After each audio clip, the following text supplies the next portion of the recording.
Hi, I'm Lady Genevieve. When I see a movie and it's good or fine, that doesn't give me a whole lot to say.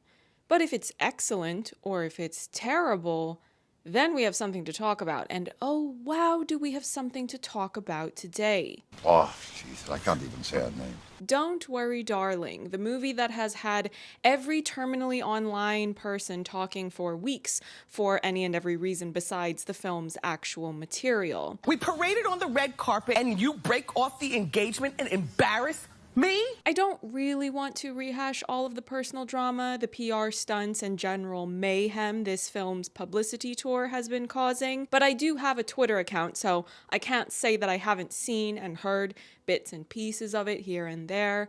Some things become too noisy to not end up on your feed, and then I have to close my Twitter account and rewatch The Holiday just to cleanse myself. One of the darkest parts of this PR mayhem was when the director claimed to have fired Shia LaBeouf in order to protect the set from his antics, only for Shia to swiftly respond by sharing with the media a video of said director begging him to not quit the movie. I also had a friend send me a Tumblr account of screenshots alleging that Shia and Florence had a perfectly friendly, non-hostile correspondence via text messaging before he quit the movie, and that he didn't want to do the movie because he didn't feel like there were enough rehearsals, and that Florence had been wanting to keep more of a distance at that particular point because it was earlier on in the pandemic. I don't know what happened on this movie set. I don't know if the screenshots on that Tumblr account are real. I don't know how to Photoshop. I can't claim to be an expert on spotting if something has been Photoshopped. I am by no means an IT analyst. You are more than welcome to look through the Tumblr yourself and decide if you think that the information is legitimate or not. And I am not here to choose a side because ultimately I don't care about any of these celebrities enough to put that much energy into any of them. None of the Hollywood celebrities I admire the most are in this movie. Jane Fonda, Muhammad Ali, Ramon Estevez, Tupac Shakur, Donald Sutherland, those are just a few of my personal favorites. To me, if you're not on a watch list with the feds tapping your phones because of your anti-war activism, then I'm not going to walk around treating you like you're a hero. But all this to say, I did not go into watching Don't Worry Darling with a side already chosen. I didn't have any hopes or expectations for the movie to be any type of way, good or bad, other than I was hoping that I would have enough of an opinion that I would be able to do a review of it. When I saw the first promotional footage released, this was before any of the publicity drama had started to kick off in as large of a way as it ultimately has. At that point in time, my initial thought was that it looked like a much more expensive take on the Stepford Wives. As you can see, I love the Stepford Wives. It's on my wall, which I actually need to redo, by the way, because the way that I have it set up right now, Joanna is always getting covered up, and that's a problem for me. She deserves to be seen. When a film is as poorly received as Don't Worry Darling has been by a lot of critics and film Twitter commentators, a lot of people can pile on because it becomes trendy to feed into the negativity. So before I start getting into more of the specifics and also a lot of the problems I had with the film, I do want to give some credit to a couple of individuals that I thought did excellent work and do not deserve to get caught up in all of the negative press that this film has been drenched in. Matthew Libatique, the cinematographer, he created some truly gorgeous shots in this movie. Even if you opt to skip watching the film, which I wouldn't blame you for doing, by the way, you can see some of his work in the trailers. John Powell, the composer of the film, he created some very eerie music that helped to create tension, even when a lot of the storytelling I found to be very sloppy in its execution. Your total incompetence. The scoring was one of the only effective sources of tension for me, which is a great compliment to him as a composer, but also an ominous bit of foreshadowing into the rest of my feedback about this film. Everything that I've said so far has been spoiler-free about the film itself, and you will see that I've labeled the sections of this video so that we can gradually get to more spoilers over time. I will leave it to your own discretion as to whether or not you want to keep going or stop before we get into this next section, which has medium spoilers, or the final section, which has heavy spoilers because it will be diving into the big reveal of the story. I took notes when I watched Don't Worry Darling because that's usually what I do when I'm expecting or considering reviewing something. I also knew that there was some sort of mystery in the film, so I wanted the option of trying to write down anything I thought might be a clue about whatever was going to be revealed at the end. Starting my watch of this film and immediately being visually immersed in this 1950s aesthetic, from the clothes, hair, and the cars, one of my first questions was, is this a period piece? Now, as someone who has watched Baz Luhrmann's Elvis 15 times at the cinema, Lord have mercy.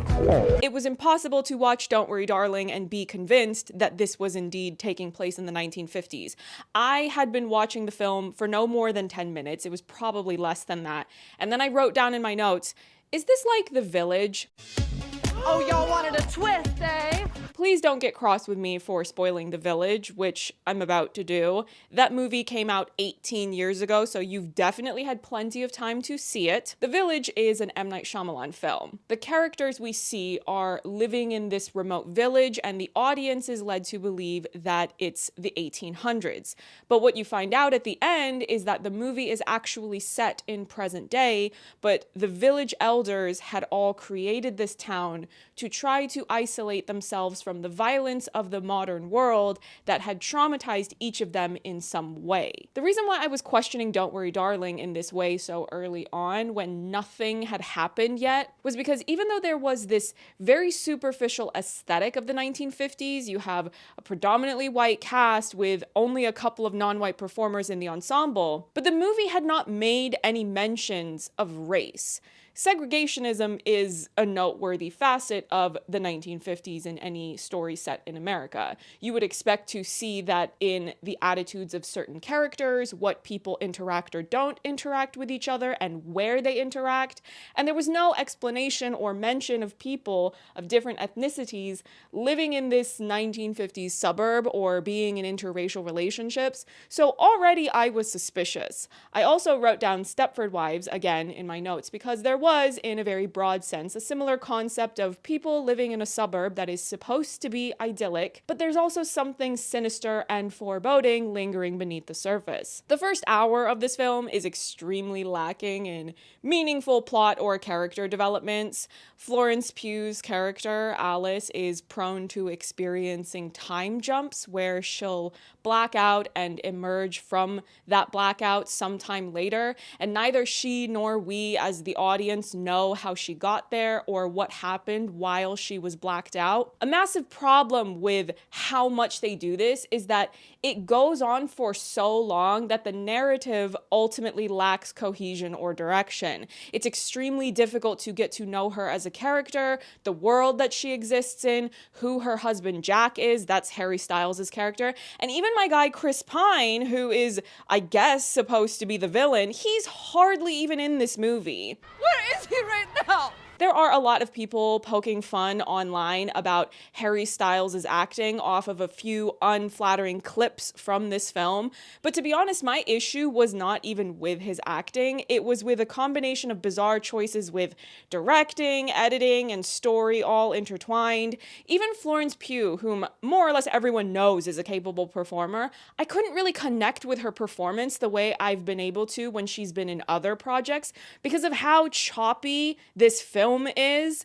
Watching Don't Worry Darling feels like someone took the film as a roll of film, put on Freddy Krueger's knife gloves, and then they hacked at it, and then they taped whatever pieces they could find back together, and then they sent it out to cinemas for distribution. The gaps in her memory feel like tangible gaps in the story itself, and that's a problem. I don't want to overly draw on every weird thing that has happened in the promotional tour of this film, but one thing that I will mention because it's relevant to problems that I had with the storytelling is that the director, Olivia Wilde, had tried to put a lot of emphasis early on in the film's press tour that the movie was about female sexuality or about female sexual pleasure.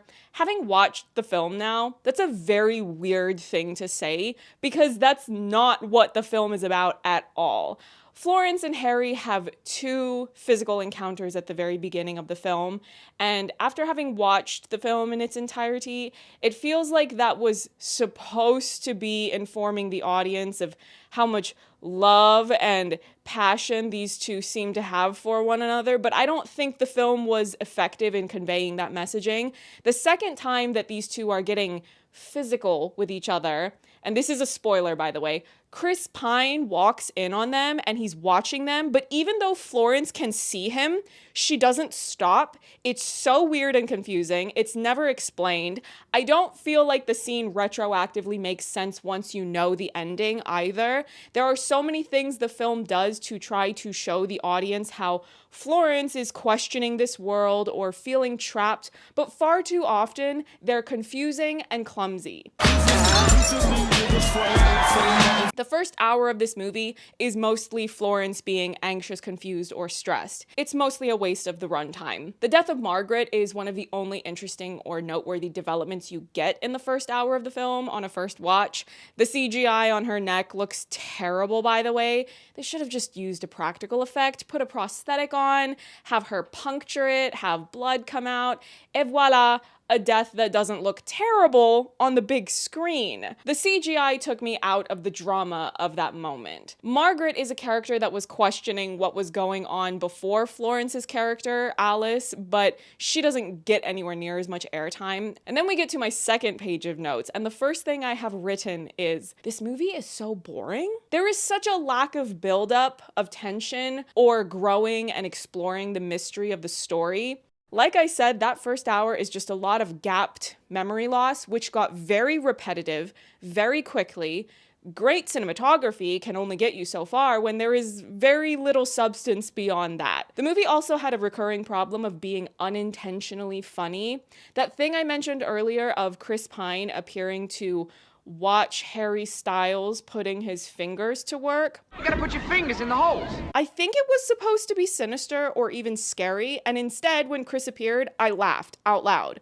And that's not good, is it? That's probably not the tone you were going for. That does it. Well, you should have implemented better choices in the various facets of the filmmaking then. By the way, I know I keep saying the actor names instead of the characters, but I'm making this review with the understanding that there might be a fair few people who are watching it with no intention of watching the movie itself and not already knowing who these characters are. I don't know what that is. I don't want to be involved. So there's this part where Harry Styles tells Florence, "Let's have a baby." And I audibly scoffed because, again, it was something that came across more so funny or absurd to me. I didn't feel a romantic connection between them because of how little there was in the movie to effectively convey any interesting nuances of their relationship. Instead, it was just all of those sequences of Florence losing time, Florence being confused, Florence having these visions or hallucinations, whatever it is that they're supposed to be. If it feels like I'm overly harping on the lack of romantic connection or chemistry between them, there is a reason for that.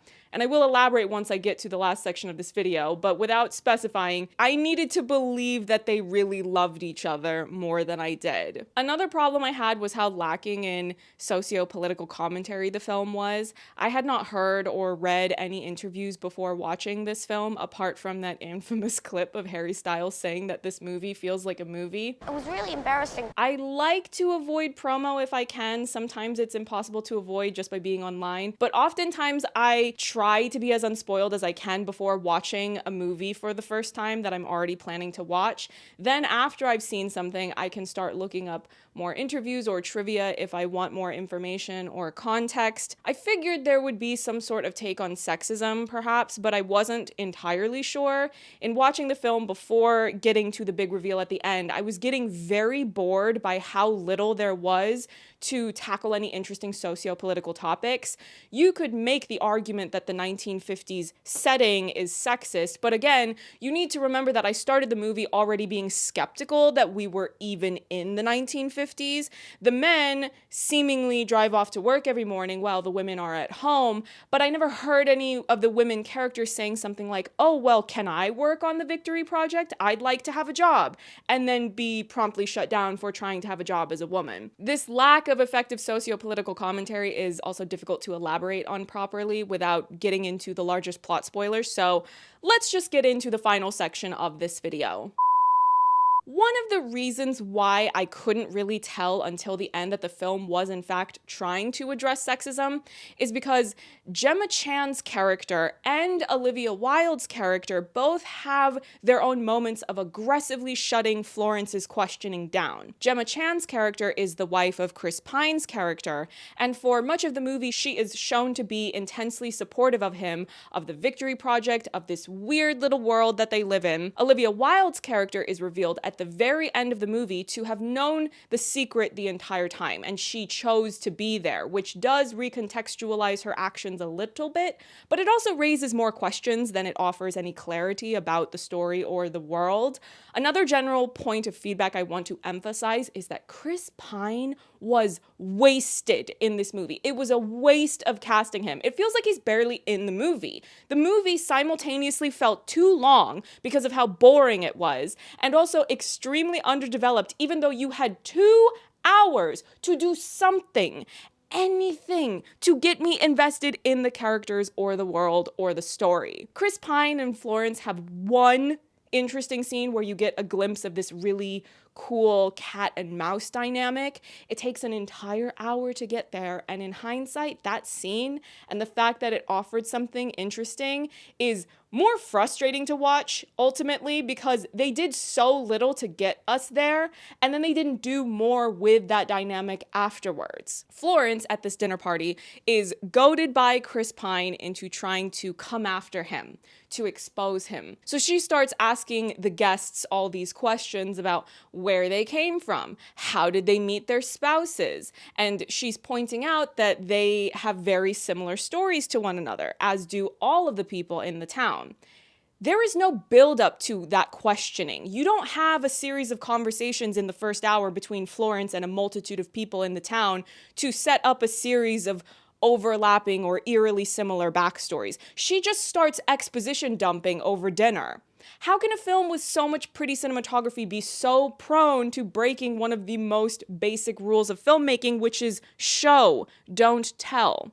I really did, to give this film the benefit of the doubt. I was trying to look for clues to indicate what sort of commentary the film might be offering. There are these recurring earthquakes or large-scale shaking of sorts in the town that the women are not supposed to question.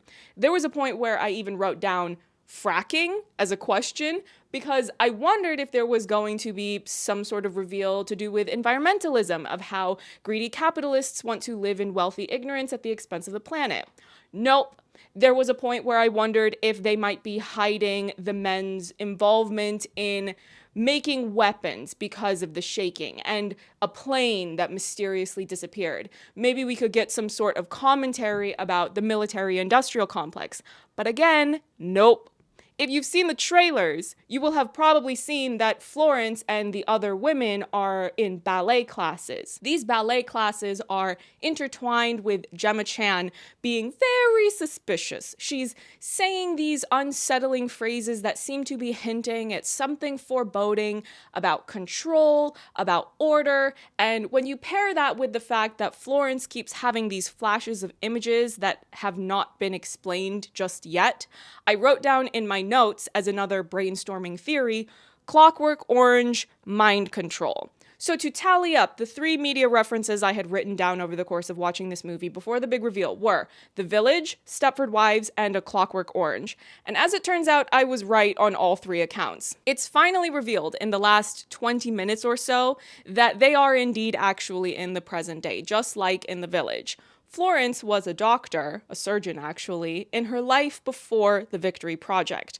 I more or less always knew my note about the Stepford Wives was accurate, since old-fashioned suburbia with foreboding sexist undertones is going to naturally draw comparisons to the Stepford Wives. And finally, the Clockwork Orange theory was spot on, because it's revealed that Harry Styles forcibly put Florence Pugh into a virtual reality, and when you see where she currently is in the real world, she's got a lid speculum on, just like Malcolm McDowell did in A Clockwork Orange, and there's some sort of image scanner projecting into her eyeballs. I don't know, they don't make any effort to explain how any of this works. The reveal was not interesting to me. It exposed more problems in the storytelling than it did to offer clarity. Harry Styles is supposed to have been radicalized by Chris Pine's podcast in the real world, and you hardly get to hear the podcast at all. He apparently applied to get access to this project, but they don't explain nearly enough about how any of this works, how all of this happened. And I'm not saying that you need to overly explain every detail, but you need to give me enough for the story to make sense, for me to feel like the reveal makes sense following the progression of what I've experienced in the lead up to it. This also brings us back to Olivia Wilde's character, who is revealed to have known the whole time that she's in a virtual reality, and she tells Florence that she is there voluntarily because her kids aren't alive in the real world, but they are alive in this world. That's a very weird explanation, because how exactly are you allowed to just do what you want as a grieving mother if the movie's seemingly trying to be emphasizing men subjugating women? Are you saying that the women who are complicit in violent, oppressive patriarchy do so simply because they're grieving personal losses? You must think I am some kind of dummy, huh? The movie rings extremely hollow. There's this chant Chris Pine leads about midway through the movie where he's saying, "Whose world is this?" And the Victory residents, mostly the men, but it's not only the men, they respond by saying, "ours." And that chant just ended up feeling vacant because the film had not effectively conveyed so far, even though we were over an hour into the film, that the film was in fact trying to address sexism. So I just had more questions than anything when listening to them chant. Is this chant about race? Is it about gender? Is this an expression of violent jingoism? And that scene also bothered me a lot because Florence starts to get really emotional and upset. But it wasn't clear why she was upset. It was almost like she felt betrayed by Harry for getting a promotion. But why are you betrayed? The dinner party confrontation between her and Chris Pine hadn't even happened yet. So you made me sit through an hour of Florence Pugh being confused, stressed, and anxious, and then now she's upset at her husband. Why? And the whole falling out between them that happens at the end of the movie when she finally remembers who she really was, what he did to her, that he forced her into a false world. The confrontation is not nearly as effective as it believes itself to be because they keep trying to say that they love each other so much. And yet you failed to communicate that to me for this entire movie. As someone who loves a good rom-com, as someone who is extremely particular about what I consider to be effective romantic chemistry, I was unmoved and I was unconvinced. And it makes it even worse because when she's finally remembered who she is, the horrific level of violence and betrayal that her husband has done to her, she's still telling him that she loves him. Gross! No, I don't like that. I don't want all this! And then she kills him, which I do love, by the way. And she has this big action sequence of driving and running away. She's trying to get away from these men in red suits. They're trying to get her, and when she finally reaches the portal she needs to travel through in order to return to the real world, she pauses, even though she's being chased. No, don't like that. They're trying to kill you. You keep running. But then she stops to have a vision of her dead, abusive husband embracing her from behind, saying, "Don't leave me." And the way that it's shot, the way that it's edited, it's still very much trying to frame these two as something romantic. No, you weirdo. This is a horror movie moment. This is the moment when the film should be at the level and tone and energy of Sam Raimi's Drag Me to Hell. What a weird directing choice to have your final moment of the movie be your protagonist being lovingly embraced by her abusive husband who kidnapped her. Die! No matter how hard it tries, Don't Worry Darling is not the Stepford Wives. It will never be on the level of the Stepford Wives. It will never have the artistic or cultural impact of the Stepford Wives. You know, Jordan Peele, who has already proven himself to be an excellent storyteller, he cited this Stepford Wives as a source of inspiration for his smash hit Get Out, because excellence recognizes excellence. I also read an article that talks about how the original script had an ending that made a lot more sense. The screenplay was originally by Carrie and Shane Van Dyke. They are the sons of Dick Van Dyke. Their screenplay had gotten a lot of attention when it was selected as one of the best unproduced screenplays submitted to the Blacklist. I will link an article that explains the original ending if you would like to read it, because you've already seen the movie or you just don't care about the spoilers. And those are some of my thoughts about Don't Worry Darling. If you want to see me be critical of another film, feel free to watch my last video, which was about Letters to Juliet. Just as you should not cast Chris Pine to be a villain and then hardly use him, you should not cast Gael Garcia Bernal in a rom-com and then not have him be the endgame. These are just the facts. Thank you for watching. Don't forget to like, comment, and subscribe, and I will see you in the next one. Bye.